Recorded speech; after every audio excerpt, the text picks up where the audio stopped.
আসসালামু আলাইকুম।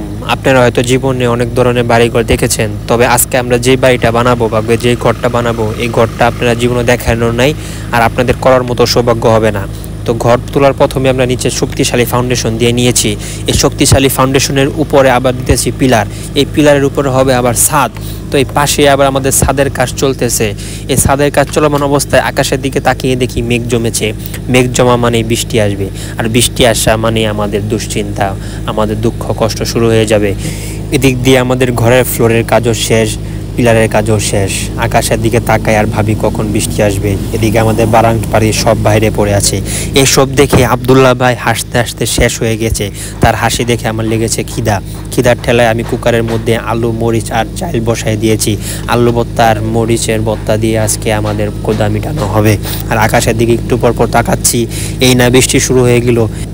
এই ভাবতে ভাবতে দেখি আকাশের মেঘ মাটিতে চলে এসেছে, আর আমাদের ঘরের ছাদও দেওয়া শেষ হয়ে গিয়েছে। শেষ হয় নাই, ছাদের কাজ চলমান। এই বৃষ্টির মধ্যে ছাদ ধরে রাখাও খুব অসম্ভব হয়ে যাইতেছে। যে কোনো সময় ভেঙে পড়ার সম্ভাবনা আছে। কিচ্ছু করার নাই, সবাই আমাদেরকে হেল্প করতেছে। বৃষ্টি কমার পরে আবার একটু দেখি গুড়ি গুড়ি বৃষ্টি হচ্ছে। এই গুড়ি গুড়ি বৃষ্টির মধ্যে ভিজে ভিজে আমরা ঘরের চারো সাইডে দেয়ালের কাজ করতেছি। এই দেয়াল আপনারা হয়তো কোনোদিন দেখেন নাই, আজকে আপনারা দেখবেন এই প্রথম। তো কি আর করার, বৃষ্টিতে ভিজে কাজ করতে হবে। এর মধ্যে বেজে গেল রাত 8টা, আর আমাদের রুম ওঠানো কমপ্লিট, তবে দরজাটা এখনো দেওয়া হয় নাই। কি আর করার, কপালের লিখন। তো কেউ যদি এরকম রুম করতে চান আমাদের সঙ্গে যোগাযোগ করবেন। আকর্ষণীয় মূল্যে আপনাদের বাড়িতে যে রুম উঠিয়ে দিয়ে আসা হবে।